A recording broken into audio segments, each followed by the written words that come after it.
As we know, after 2 days of debate about the State of the Nation address, President Ramaphosa will respond to MPs in Parliament today. It's the SONA Debate reply, if you will. Many have slammed the President's address for being all talk and no action yet again. I'm joined by University of Free State Sociology Professor Sethulego Matebesi to discuss what he has made of the debate so far and what we expect from the President. Prof, good morning to you. As an expert in sociology, you were watching the debates, I'm sure. What stood out for you that was brought up during the debate? Well, obviously, what stood out for me, and even after the debate from the Democratic Alliance, the so-called motion of no confidence in the cabinet, but also the whole issue of whether it is the government or the private sector, which is supposed to create jobs. I think a lot of the responses centered on that, but also very importantly, if you look at the African National Congress MPs, like, for instance, the Minister of Health, highlighting some of the significant achievements and the way how South Africa have actually responded to the COVID-19 challenge. And when we now take a look at some of the criticism leveled against the President, as I just mentioned now, there are details that political parties went into, but the overarching theme, Prof, from those on the opposition benches is too much talk, not enough action. Is that a fair criticism leveled against the President?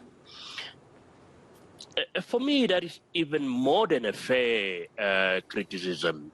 Remember, even before the President delivered his State of the Nation address, guns were already out, with people saying that it seems as if SONA have become another event just for a public relations event for the President. But we should also understand the programs of the government do not change overnight.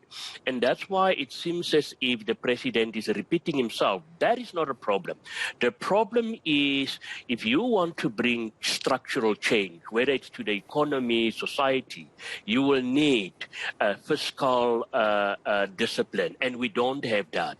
And it's about time that the President and his entire cabinet work the talk. And unfortunately, that has not been happening. We've been sidestepping around the issue of dealing with the basics. And the basics is, yes, we've got a slow-growing economy, but we can't deal with basics. Rampant corruption, billions of unaccounted money, public funds. And the question is, why can't we even produce evidence for the money, public money that have been spent? And that is where I strongly believe that it's a huge problem. We can budget. I mean, we're looking forward to the budget speech now, and the money will be allocated to roads, whatever, water infrastructure.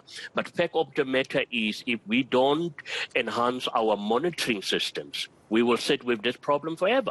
The problem comes down to, and I'm sure I'm speaking for many frustrated South Africans, what do we do about it, though? Because the SONA address does start sounding like a stuck vinyl record.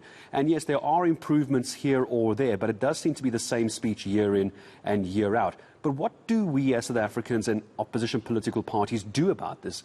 I think a lot of people just feel disempowered when they watch this. They say, oh, well, not much we can do, another speech and we'll carry on. What do we do, Prof? Yeah, well, the typical man in the street, to the viewers, does not have the financial muscle to take on the government. But luckily, we've got a vibrant civil society in South Africa. But I think the opposition parties would also play a role. And I know, and I've seen the comment that it's a futile exercise that a Democratic Alliance is embarking on. But fact of the matter is, they are sending a message that they don't want to be complicit. They don't want to be part of the problem. And that's why they are actually declaring a motion of no confidence in the cabinet. But as a starting point, I strongly believe that it is about time that the President should directly, take South Africa into confidence. And one way to do that is that opposition parties need to demand answers from him as to why is it business as usual when it comes to public finances. And I'm emphasizing this point because, as I've indicated, whatever we are planning, It's not going to start running if we don't deal with this basic and very fundamental aspect. So what stands out for you as a professor of sociology? What would you like to hear in the reply from the president today? There's a lot for him to go through. No doubt it's going to have remarks that are going to come across as defensive, defending himself against the opposition parties. But what would you, Prof, like to hear from the president today? One thing that you're hoping to hear later today.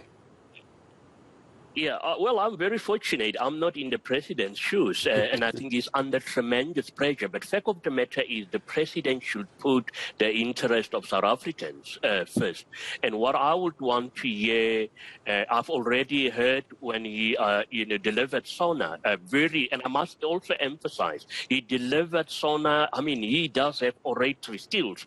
The president is not wanting when it comes to that. It was a good speech when you listen to that. But what I want to hear the president say is that he also understands that reports such as the Zondo Commission and all these advisory panels that he has been setting up, or even other ministries, does not have the power to ensure that there's implications. And we have public representatives. And he himself, as the chief executive officer, should start putting his foot down where things are going wrong. And I would really like to see the president, addressing the issue of corruption head on. And I know he's spoken about that, but it's also unacceptable. I mean, there are many communities in South Africa that do not have access to running clean water, whereas millions and billions of money have been allocated. And it's about time that answer should be get. I mean, and I can just briefly refer to what happened in the Eastern Cape with a 15 million budgeted for a stadium, whereas people around that stadium do not have access to clean water. And it's problems like that. And the question is, who is going to address that if the municipality is not taking action? Yeah. The president needs to put his foot down. Put his foot down. And by that, Prof, I'm going to leave this as my last question to you. Would you like to see ministers getting fired? That's what I think a lot of South Africans want to see. Not suspensions, not ongoing investigations, but having ministers that are in these situations where they're being found guilty or suspected of corruption, being removed from the party completely and being fired. That is the call from some quarters. Where do you land on that? Last question. Yesterday on another platform, I referred to the MEC for Education, Gauteng, Panyaza Lesufi.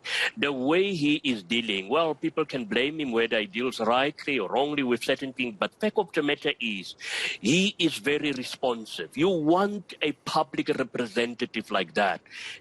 Yes, there should be consequence management. And consequence management means that there should be consequences if people are not doing or fulfilling their mandate that they've been hired for. But that is not going to happen because the president himself and those close to him has political aspirations. And unfortunately, that takes center stage and not the interest of South Africans. And that's a wonderful way to leave the conversation. Prof, thank you very much indeed for your time in joining us this morning. Professor of Sociology, Sethulego Matebesi, giving us his thoughts ahead of the response, the reply, Tumzo, if you will, to the SONA debate. So look out for the SONA debate reply from the president later today. It's a bit of a